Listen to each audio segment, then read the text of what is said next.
All right. It's 12:01, so I think we're going to get started. Hi, everyone.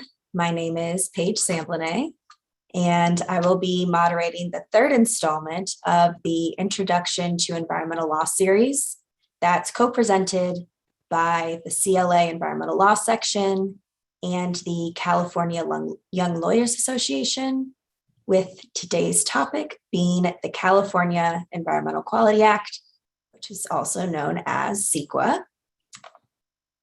So today we have the CEQA 101 panel, and we have some incredible speakers here with us. And each of them will have a chance to introduce themselves during the panel. But to give you some insight into their background, as I said, my name is Paige Samblene, and I am an associate at the Sohagi Law Group.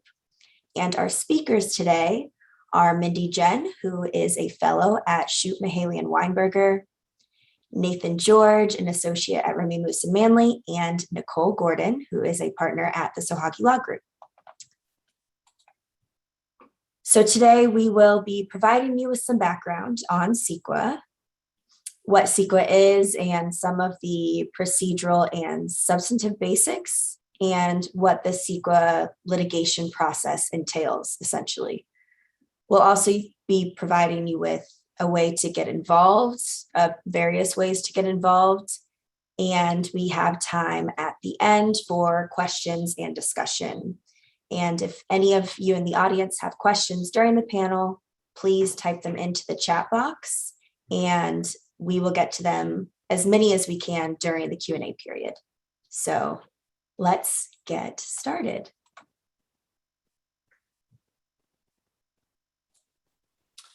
Hi, everyone. My name is Nicole Gordon. I have been practicing for about 16 years, most of those years at my current firm, the Sohagi Law Group. We specialize in representing public agencies in environmental law and lots of CEQA and land use matters. And I won't go into the details of how I got started in environmental law, but it's a journey, and I'm happy to talk to Paige and any of you about that as we go forward today, to the extent that's of interest.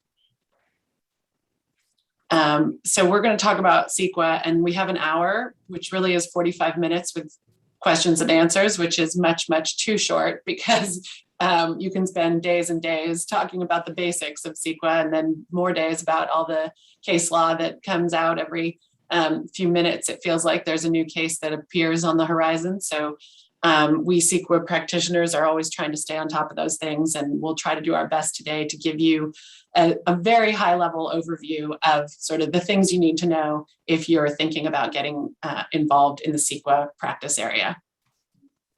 So next slide, Paige. Thank you. So what is CEQA? It's a little tricky acronym, among other things, California Environmental Quality Act. It was modeled after the National Environmental Policy Act. And there are, I think, 16 states that have what are called little NEPAs, and California's is one of them. It was enacted in 1970, and it basically introduced the concept of evaluating environmental impacts into local and state planning. And it has become a fundamental piece of environmental law in California. Some love it, some hate it, but it's here to stay. And despite many efforts to reform it over the years, it usually has gone on its course. And it, as I said, it has invoked numerous cases, and starting back in the 70s with one called Friends of Mammoth that I won't go into the details with, but it was a fundamental case that it clarified that this law was going to apply not only to private or public projects, but also to private projects that have any agency involvement in them whatsoever. So we have it, it's almost ubiquitous in California. Next slide.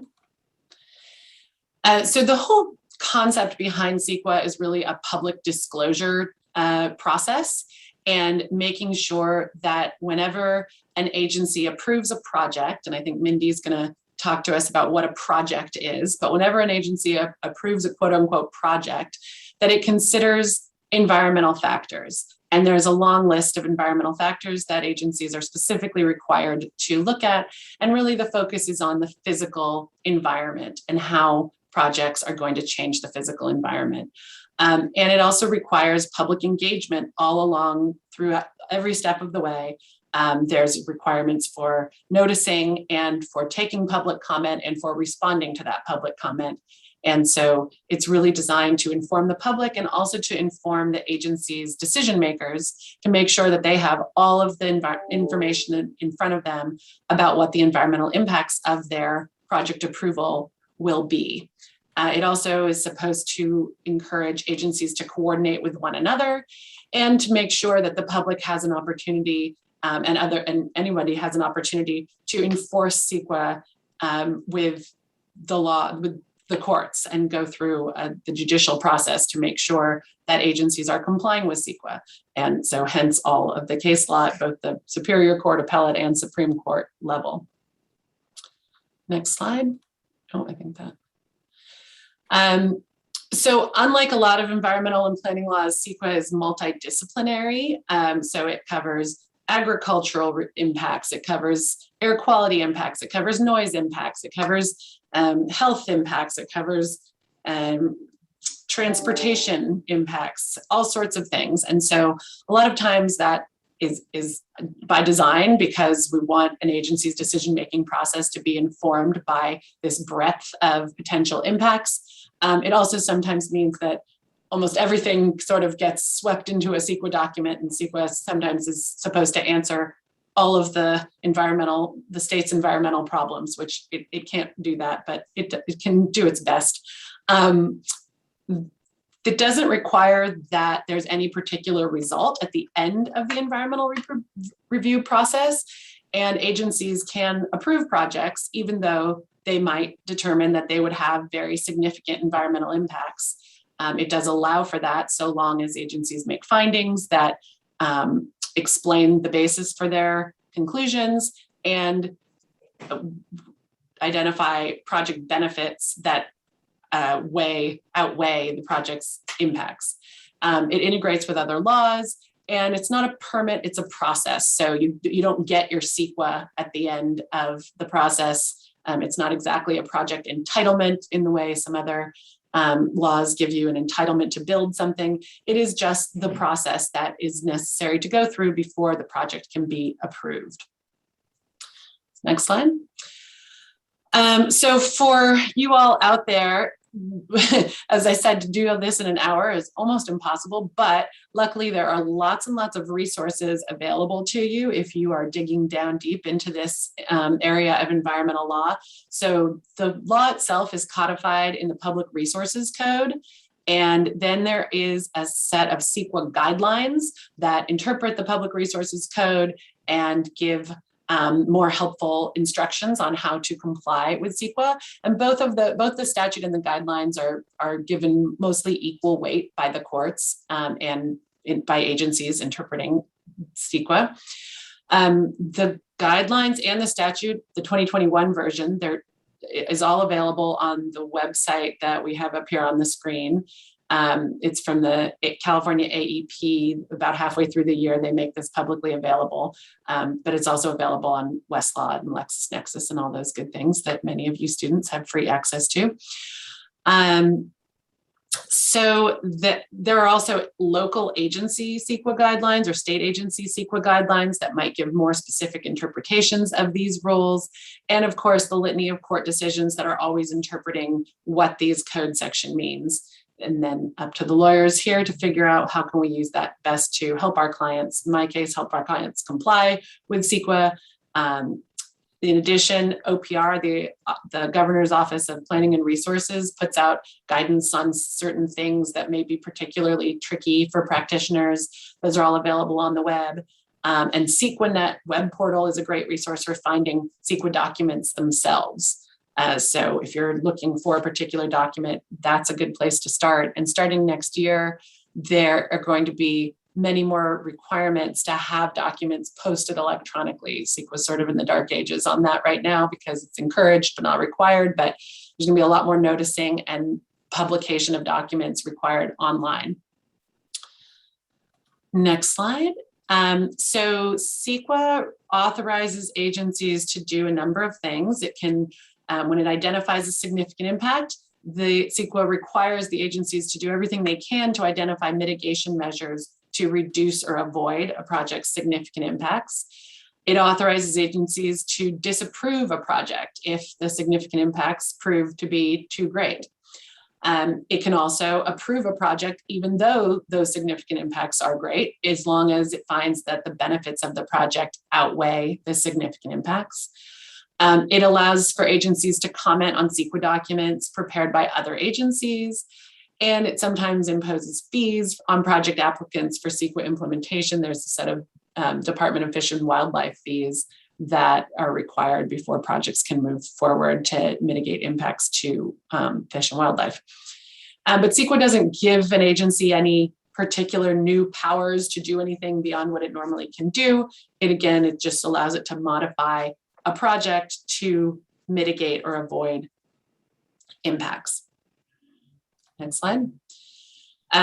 The primary objectives of CEQA as set forth in the statute and the guidelines are to foster informed decision-making by making sure that the public and the decision makers are aware of the project's impacts, foster interagency coordination, identify alternatives. If you're doing what's called an environmental impact report, I think Mindy's going to talk about this a little bit more, you have to identify not only mitigation measures for specific project impacts, but also whole alternatives to projects, all with the goal of avoiding significant environmental impacts.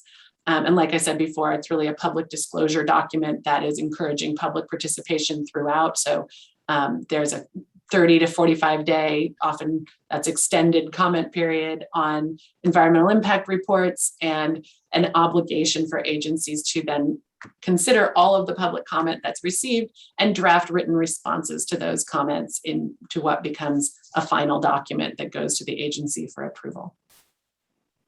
Next slide.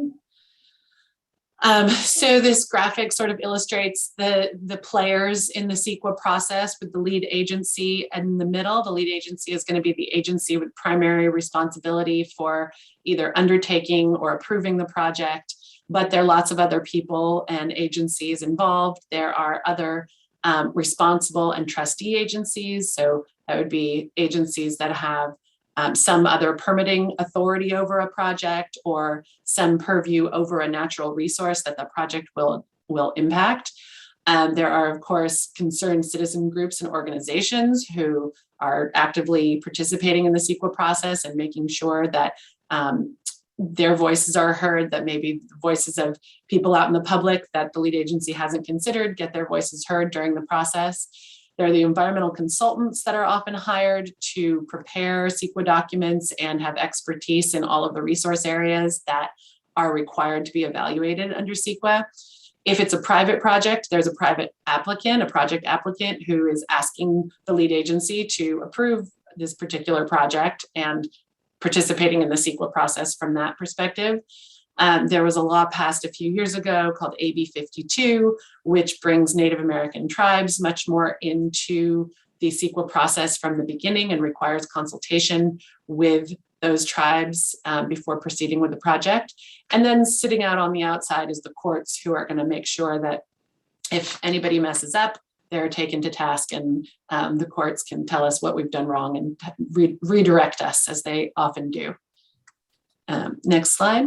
So I know you can't read this, and I don't expect you to, but this is to sort of just illustrate the tangled web of CEQA that it looks scarier than it really is. There's a process, and this is available in the CEQA guidelines, but sort of starting at whether or not the activity is a project, which Mindy's going to talk about, and going all the way down through approval of the project and all the different paths that can take you through this process to make sure you've complied with everything that CEQA requires, all the public disclosure, all the noticing, all the procedural and substantive mandates that CEQA has put in place. So I hope I haven't overwhelmed you, but that's my 15 minutes are up. Thanks, Nicole. So hi, everyone. My name is Mindy Jen. As Paige mentioned, I'm a fellow at Shoot Mahali and Weinberger, which is a private public interest firm in San Francisco. I graduated in May 2020, so I've been practicing now for just about a year. And likewise, I'm happy to kind of speak more about how I got into environmental law and where I'm at today, if that's of interest. Next slide, please. Cool. So I'm going to be addressing some of the threshold CEQA questions. The first big question is, does CEQA apply? And then the second question is, if CEQA does apply, what does it require us to do? So as you can see, this first question of whether CEQA applies or not is a little more complicated. There's kind of three main buckets of legal analysis. The first asks whether the activity at issue is a project as defined by CEQA. The second is about if it is a project, is that project discretionary? And then the third has to do with if it is a discretionary project, is it otherwise exempt from CEQA? Next slide, please. So under whether something is a project or not, there are two considerations. First is that CEQA only applies to projects that are proposed to be carried out or approved by public agencies, as Nicole alluded to. This definition of public agency is pretty broad, as you can see here. It covers a lot of entities. And note that CEQA doesn't just apply to activities that are directly undertaken by a public agency. It also includes activities that are undertaken by a third party, but supported by public agencies, and very commonly anything that is approved by a public agency. For this reason, because of this expansive definition, we usually have what are called real parties in interest, or RPIs, in CEQA cases. And so, for example, if there's a challenge to a new subdivision development, the legal challenge will likely be brought against a public agency for its approval of like a water system expansion or some issuance of building permits. But obviously the person or the group that has a very vested interest in the outcome would be the developer behind the subdivision. So that developer would be involved in the case as an RPI. Some notable exceptions or things that are not included within this definition of public agency are the state governor as well as the state legislature. So CEQA does not apply to actions taken by them.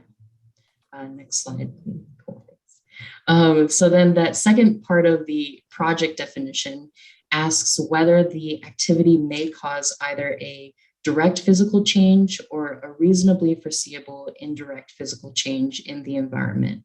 I just want to note that the in the environment part is broad, but it has a little bit of bite to it. So for example, CEQA wouldn't apply to an action that has purely socioeconomic changes. Of course, there's a lot of kind of debate over whether those changes do actually impact the environment or not.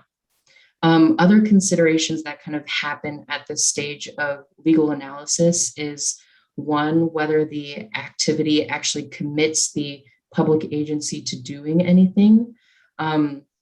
So if there's no definite course of action here, then clearly there wouldn't be any physical changes resulting from that inaction. One example is if there's a resolution approving kind of staff in an agency to explore options for a future project without identifying further actions after that research, that usually would not fall under CEQA because there are no physical changes resulting from that research. Another consideration at this stage is whether the scope of the action has been properly defined. And so that just asks whether we're actually looking at the whole project and therefore considering all of the environmental impacts that result from that project, or whether this larger project has been kind of improperly piecemealed into smaller pieces such that the full extent of the environmental consequences aren't accurately accounted for. Next slide, please. And so this was the very issue at stake in the Bozung v. Lafco case cited here. This is one of the fundamental CEQA cases decided shortly after the statute was enacted, and it is a California Supreme Court case. So at issue here was, does CEQA apply to LAFCO's approval of a city's annexation, which is a little bit of a mouthful. For those who aren't familiar, LAFCO is a local agency formation commission. And so this is a countywide regulatory body that usually oversees kind of city boundaries and related issues. So here the city was applying to its LAFCO for approval of an annexation of over 600 acres to the city's limits, so expanding the city's limits. And it was clear in that application that the city had anticipated development in the future on that piece of land. And so the court went through its CEQA analysis. It found first, of course, that this was a public agency action because it is a LAFCO approval. And on the second question of a physical change in the environment, the respondents tried arguing that CEQA does not apply at this stage and review is not appropriate here because the approval itself doesn't result in any physical changes. It's, you're just signing off on something. The changes come down the line from the city's further approvals, rezoning issues related to it, other kind of development related permits. And the court rejected this reasoning. It emphasized the fact that CEQA is meant to require environmental review at all levels. And so it would be inappropriate to kind of prematurely chop up this clearly what was a larger project into many small pieces and maybe overlook some of the environmental review in that case. Here, there was a clear indication that there was going to be future development. So LAFCO's approval was step one and part and parcel to that larger development project. And so you needed to consider the entire project and there would be physical changes. Thus CEQA did apply to that project. So next slide, please. All right, so once you have determined that you have a project as defined by CEQA, CEQA only applies to discretionary projects. It does not apply to what we call ministerial projects. And so the question that courts have used is this functional test that asks whether the agency has the power to shape the project in ways that are responsive to environmental concerns. Essentially, is the agency just kind of signing off on something that it has to sign off once a certain threshold is met, or is there kind of meaningful subjective input into the project? This is definitely kind of a simple dichotomy that I've presented you with, and there's a lot of litigation in this area, as you can imagine. The application of this test is very fact dependent, so there is kind of a lot of gray area here. Next slide, please. And then finally, we reach the question of exemption. So if you do have a discretionary project, you next need to ask whether it is in fact exempt from CEQA under one of three kinds of exemptions. So the first is statutory exemptions, the second is categorical exemptions, and then the third is the common sense exemption. So as the name suggests, statutory exemptions are provided for by statute, meaning that they're specifically designated by the state legislature. And for this reason, they're pretty absolute. There's no exceptions. Once a statutory exemption applies, then it's pretty clear that CEQA would not apply to that project. These kinds of exemptions are found kind of throughout California law. They're not just found in CEQA or its guidelines. For example, there are CEQA exemptions found in the Water Code, the Health and Safety Code, as well as the Government Code. Some notable examples are the Napa Wine Train has a CEQA exemption. Some approvals related to the Olympics also have statutory exemptions. And then something that comes up commonly is also sports venues will often have CEQA exemptions related to them as well. Something that's been in the news recently is SB 10, which was recently signed into law. This is a law that kind of streamlines zoning processes for certain multi-unit housing developments. And so part of that streamlining is a written in CEQA exemption into the statute. Next slide, please. All right, so categorical exemptions is kind of where a lot of litigation happens because this is an area of law that has room for more gray area and more argument. The rationale behind having categorical exemptions is that these are categories of projects that don't usually have significant impacts. So they're designated categories determined by the Secretary of the Natural Resources Agency. And these categorical exemptions are listed out in the CEQA guidelines that Nicole mentioned earlier. Some examples are the Class 1 exemption for existing facilities. So if you have a resolution approving to continue operating a power plant, for example, how it's been run, that usually won't have additional significant impacts. And so it's exempt from CEQA.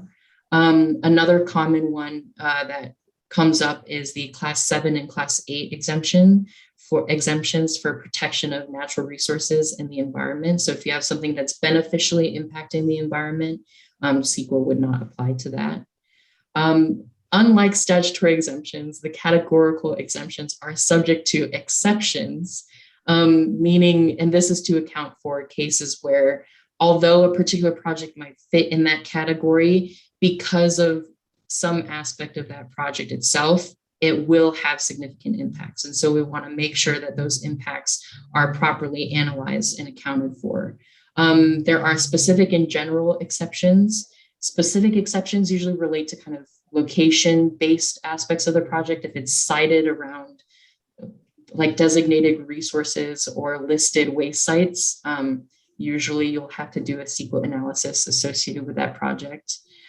General exceptions are, as you might have guessed, more frequently litigated, and those are the cumulative impacts, unusual circumstances, and uniquely sensitive environment exceptions.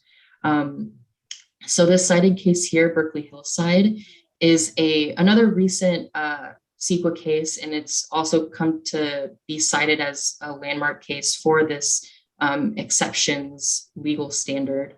But specifically, the court determined that in the unusual circumstances, in the application of the unusual circumstances exception, there's a two-step analysis that you perform. So the first step is asking whether there are unusual circumstances, and the second step is asking if those unusual circumstances will result in significant environmental impacts. And this kind of two-step analysis has been subsequently applied by other courts to other to analysis of other general exceptions.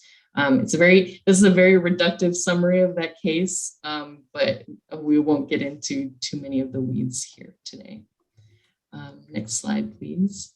And then finally, we have the common sense exemption. So CEQA under this exemption does not apply if it can be seen with a certainty that there is no possibility that the activity may have a significant effect on the environment. This is a much higher standard to meet than the other exemptions.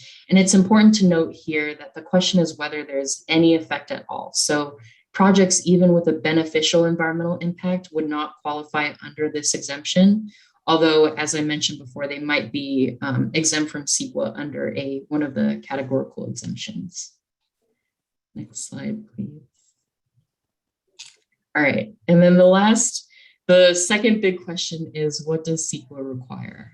So I put notice of exemption off to the side here. That's because they're not necessarily required. If an agency determines that something is exempt from CEQA, it has the option of publishing a notice of exemption, and that will have implications for statute of limitations, but it's not required to do so by CEQA. On the other hand, if CEQA does apply to a project, then the next step for the agency is to conduct and publish an initial study. And so this initial study examines the full impacts of the full environmental impacts of that project.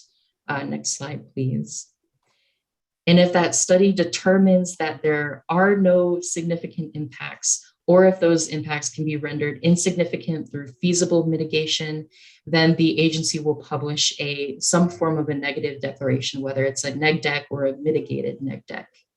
Next slide, please. And then on the other hand, if it can be fairly argued on the basis of substantial evidence that the project may have a significant impact, then the agency is required to prepare a full environmental impact report, or EIR. So you can see the definition for significant environmental impact there. And so an EIR is a kind of, like Nicole mentioned, a full analysis of the projects, the different aspects of the project, the different characteristics that the project might have. And in doing so, it will fully analyze the environmental impacts associated with the projects. There are different kind of categories of required environmental impacts that need to be analyzed. It'll include an alternatives analysis as well, and include a description of the mitigation measures and whether or not those mitigation measures can actually fully mitigate the significant impacts below significance. I just want to note that EIR is usually referred to, but that encompasses both the draft EIR and the final EIR. So public agencies will publish a draft EIR, then there's a public comment period, and then the agency incorporates and considers those public comments in the final EIR, and those two together make up the full EIR. And I'll pass it off to Nathan. Righty, good afternoon. So my name is Nathan George. I've been practicing for 6 years, and I've been at my current firm, Raymond Moose Manley, for 5 years. Similar to the Sahagi Law Group, we are a CEQA and land use firm.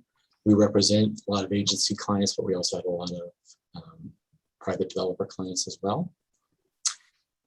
And like everyone else, I'm happy to talk about how I got into environmental law and sort of the skills that helped me get into my career, if that's of interest. Next slide, please. Okay, so I'm talking about CEQA litigation, and so these are sort of the 4 main topics that I thought we should cover in this sort of introductory setting. So the first one is exhaustion of administrative remedies. Next slide. So CEQA's exhaustion requirement is found in Public Resources Code section 21177, and it really has 2 components. The first is what's called administrative participation. So CEQA litigation in reality starts long before you file anything in a court. And that has to do with sort of the way the CEQA process works. So the agency, as it goes through this process, is creating a record that it uses to support its decision. And that's what it bases its decision on. And when litigation is filed, that's what a court reviews. It looks at the agency's record, that's all the information and evidence that it gathered, and it decides whether or not its decision complied with CEQA based on that record. So the first thing you have to do is participate. So before filing a CEQA lawsuit, you have to take part in whatever process the agency provides. You can do written comments, appear at hearings. There is like a carve out for organizations that are formed after the fact. So after a CEQA decision is made, if an organization is formed afterwards, they have to rely on some member of that organization that took part in the process beforehand. And the second component of that is that you have to pursue the remedies available. So if you just send in a letter at the beginning of the process and just kind of wait it out, the courts have said that that's not adequate. You have to pursue the remedies that are available to you. So typically the form that takes is in some sort of tiered or stepped review by the agency. So it'll have different bodies that make decisions, and then those are appealable higher up the process. Like a planning commission's decisions are usually appealable to a city council or board of supervisors. And if you don't follow through with that process, you can be kicked out of court. Next slide, please. The second component of 21177 is issue exhaustion. And basically what that says is whatever issues you plan to raise in court, someone had to raise those with the agency. And the example I give here is, if during the CEQA process, the public was complaining exclusively about air quality impacts, if you file a lawsuit and all you want to talk about is cultural resources, and those weren't raised, you're kind of out of luck. You have to have raised the issue with the agency. And that's based on fairness, and then it's also based on separation of powers. So, the law recognizes that these administrative agencies are imbued with expertise, and the court sort of needs their input on these issues before it can make a decision about whether or not what they did was adequate. And then I would just point out that the issue can be raised by anyone. So if you didn't raise it, but someone else did, you can rely on their exhaustion efforts. Next slide.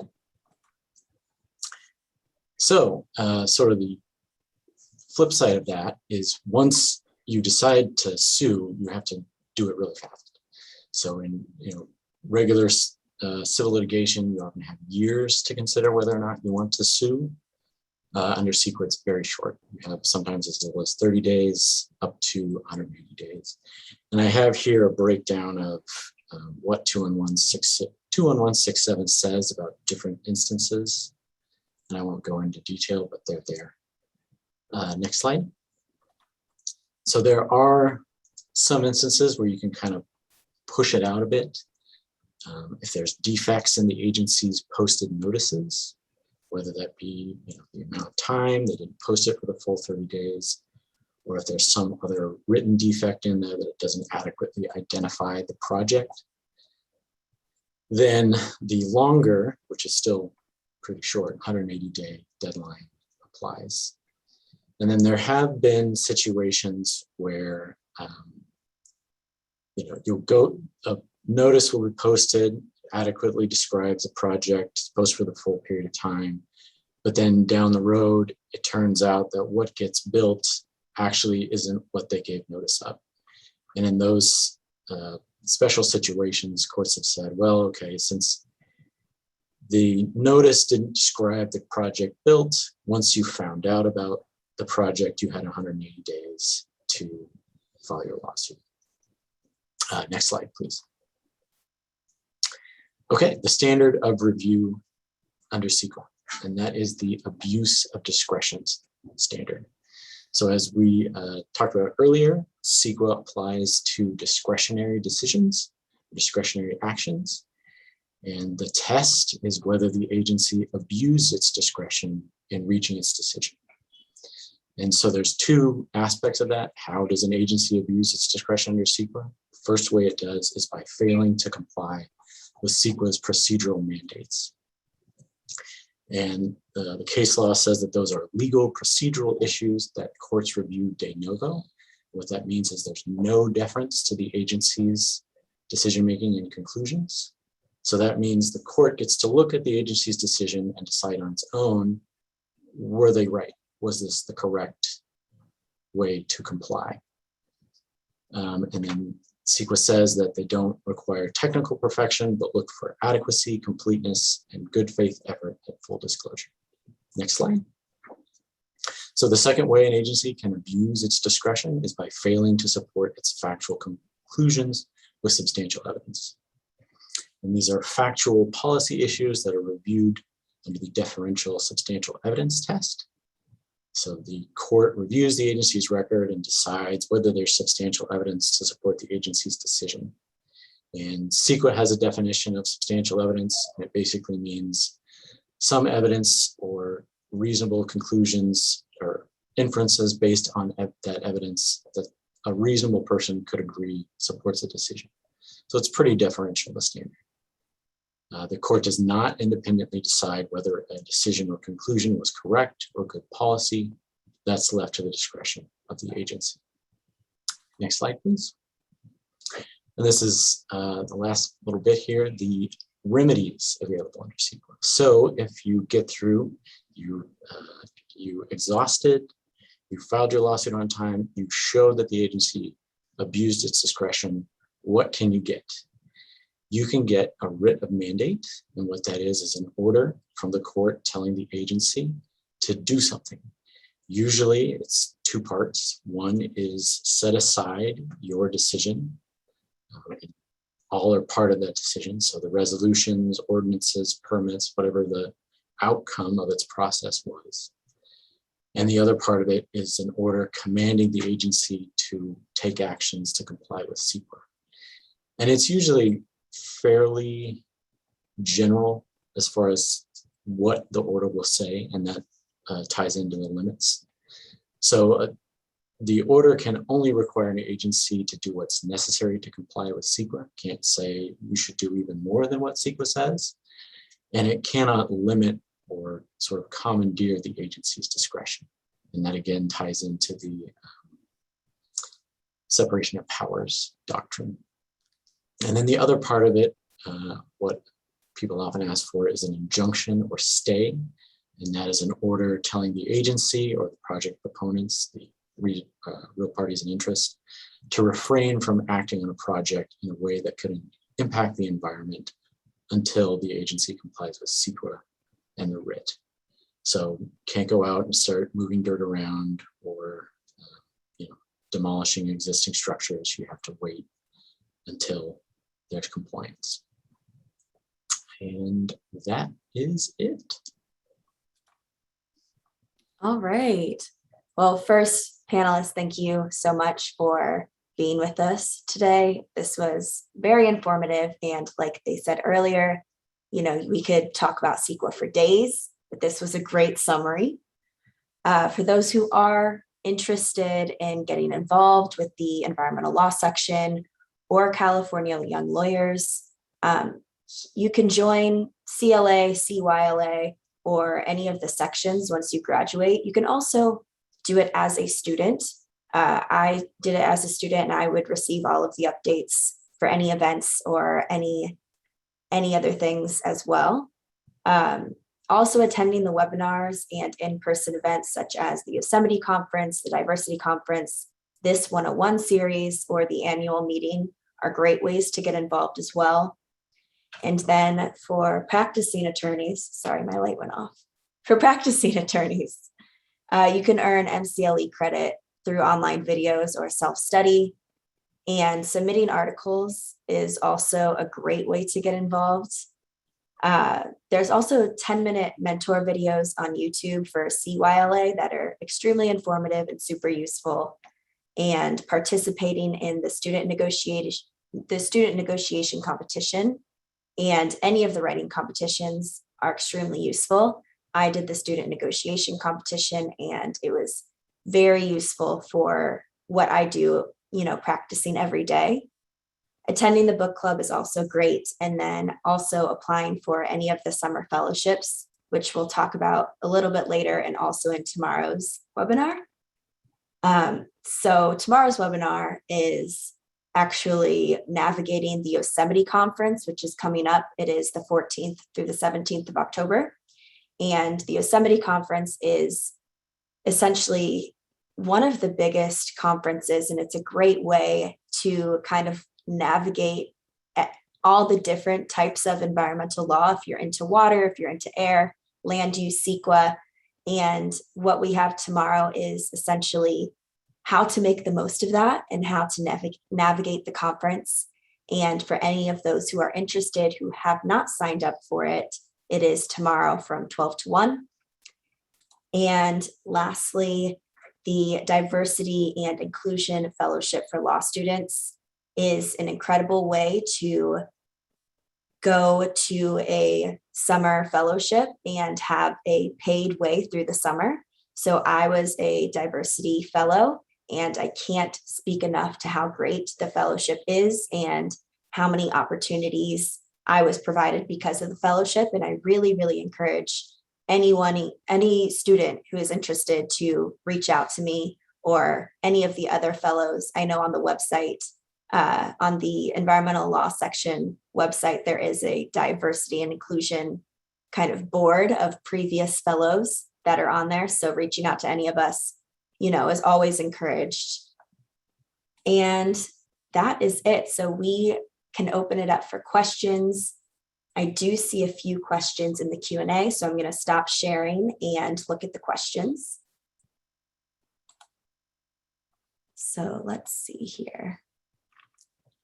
Will the slides be shared? So yes, the slides will be shared. We will share them directly after the conference ends.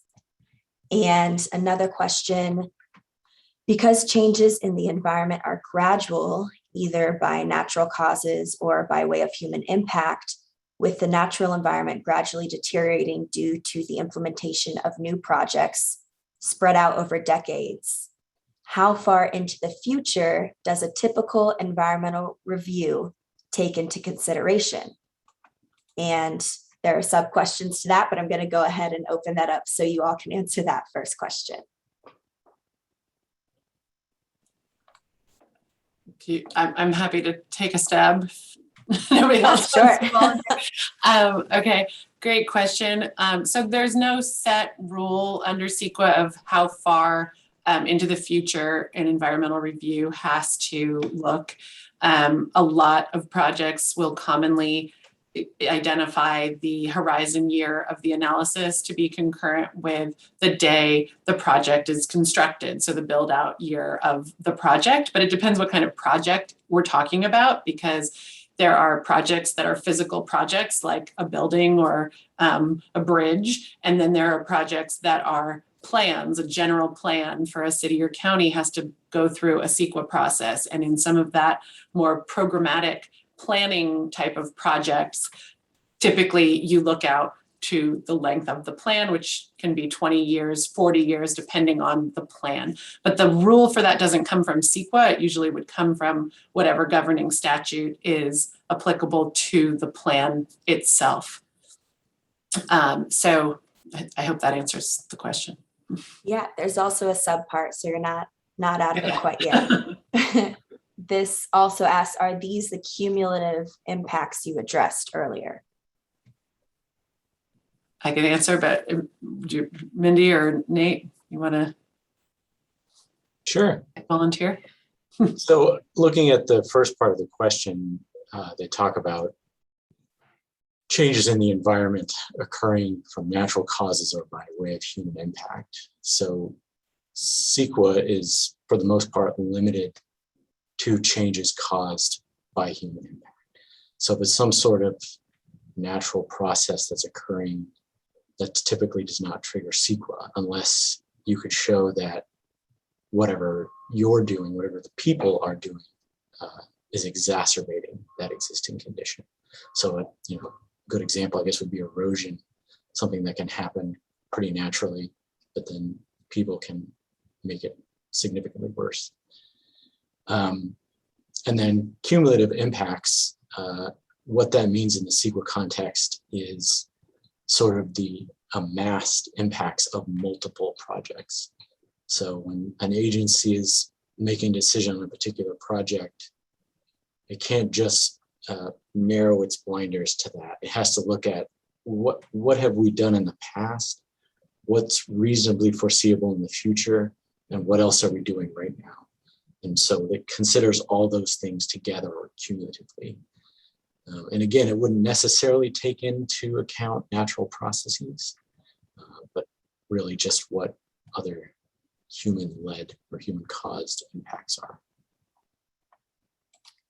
And to the third part of this question, after are these the cumulative impacts you addressed, it says, and if so, what do you mean, or if so, what do you mean these are exempt? If that makes sense. Well, Mindy, do you want to take this one? Yeah, I can take a stab. I guess in the context of the exemptions, so people who are arguing against exemptions from CEQA will, typically bring in those cumulative impacts and look farther down the line to see what physical changes might result from a project. And so that kind of plays out in litigation. I think the key words are reasonably foreseeable and then speculative. If an impact is too speculative, then you won't consider it and you might find that the project is actually exempt. If that cumulative impact is reasonably foreseeable, then it kind of goes the other way.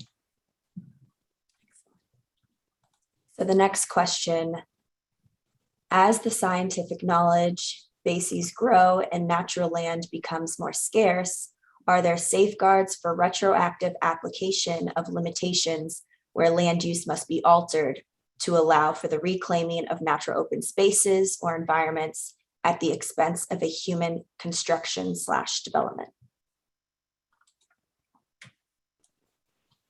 So I can try to respond to that. I think CEQA is not it in and of itself is not part of the CEQA mandate is not to necessarily protect existing lands. It's responsive to projects that are proposed. So it doesn't have like an affirmative component that would require an agency to go out and protect open space just on its own. There are other laws that might require that, but it's not CEQA.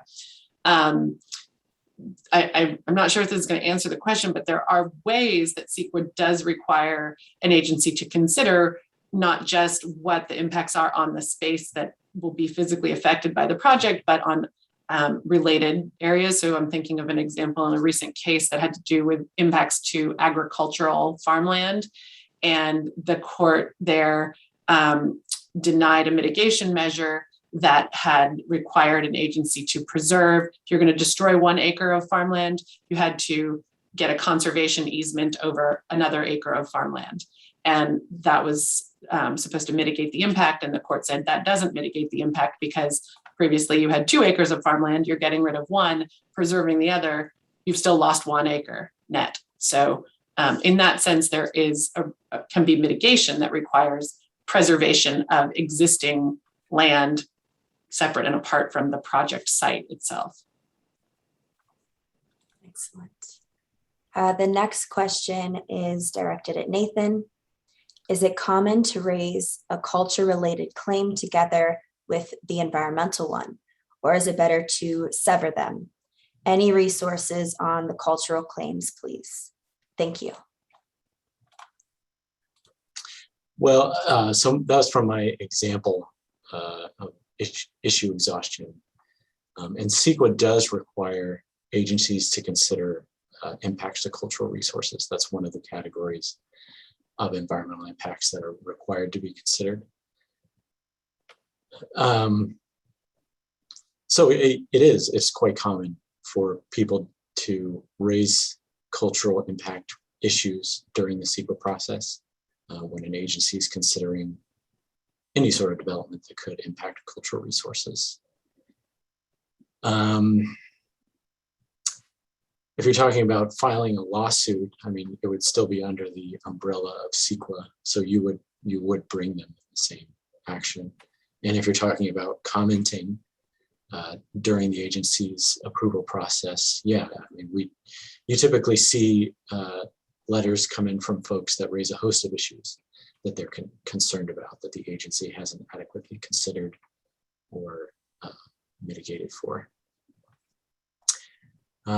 Resources on cultural claims. I'm not sure off the top of my head, other than I believe it was Nicole who mentioned AB 52 talks about cultural resources in the tribal context, and it has a whole process laid out for how agencies have to reach out. They have to post a notice essentially that says, hey, we're considering this development here. Who out there might have connections to this as far as Native American resources? And then they give them a period of time to chime in and say, hey, actually, yeah, we want to talk to you about what could be there if this development were to go forward. And that's the consultation process. I don't know cases off the top of my head that deal specifically with that issue, but there is case law out there if you look for it. I'll just add one thing, that there's the CEQA resource of cultural resources, but there are numerous other laws that deal with cultural resources that claims could be brought under, totally unrelated to the CEQA claims that somebody might bring also. That's true. Thank you. Next question, since certain socioeconomic factors don't have to be considered under CEQA, what does that mean for gentrification and its indirect impacts on the physical environment? Try to answer this one. Yeah, so I guess that it's kind of hard to come up with an example where there's only socioeconomic changes resulting from a project, because like the question mentions, you can think of pretty easily a situation where there are reasonably foreseeable indirect environmental changes that would result from that same project. So yeah, it again, it kind of comes down to how the project is framed there. Concerns about gentrification and those indirect environmental impacts are usually brought in. Groups opposed to a project or want to see full environmental review will tie those impacts into very real, tangible environmental changes. And once you do get to the EIR process, something else that is part of that analysis is kind of environmental justice concerns as well. That usually kind of ties into that analysis there. So I would just, sorry. No, go ahead. Go ahead. I would just add really quickly that there was a case, and again, it was more about how the opponents framed the issues. They didn't really raise indirect effects, but there was the preserved Poway case, which talked about this project, and basically what the principal opposition was about was they said, well, this will change the character of our community. And the court said that those sorts of impacts are the socioeconomic impacts that CEQA is not really concerned with. So we might have time for one last question, and it's going to be probably hard to answer. So maybe 30 seconds from each of you, if that's doable. But one question is asking about the day-to-day work and interesting projects you've been involved with as CEQA practitioners. Okay, I'll go first. Day to day, I do a lot of helping agencies review CEQA documents and comply with the law, answering questions that come up, and maybe drafting memos. And then also, so there are kind of two components: the preparing for project approval, and then there's defense for agencies that I represent that have been challenged under CEQA. And so that's the litigation component of drafting briefs and going through some limited motion practice related to that, and being in front of the court. But under CEQA, you don't have jury trials. You don't usually have depositions. There's somewhat limited discovery. So it's very different. It's more like an appellate practice than a typical litigation practice. If there was a subpart of that question that I'm not answering, I'll skip it so that there's time for everybody to answer. I can go next. So yeah, I've not been practicing for as long as my co-panelists have, but I've definitely done quite a bit of the kind of litigation side of CEQA as well. Working on matters where we are the petitioners bringing CEQA challenges. So for me, that translates into kind of a lot of initial research at first, and a lot of going through the administrative record, because there is no jury trial. So a lot of it, or the trial itself, is kind of based on the evidence in that record.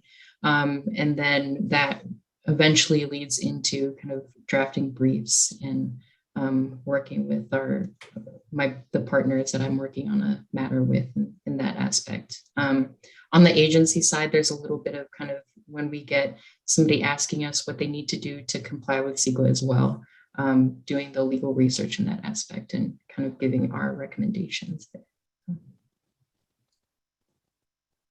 I don't have a lot to add. I have a very similar experience to Nicole and Mindy. Oh, all right. It's all exciting and great, and you should all become CEQA practitioners. Exactly. I can second that. But thank you everyone for attending, and we will be sharing the slides so everybody can have our emails and any resources and ways to get involved. Feel free to contact us with any other questions. Thanks everyone. Thank you. Thank you, Paige. Bye. Thank you.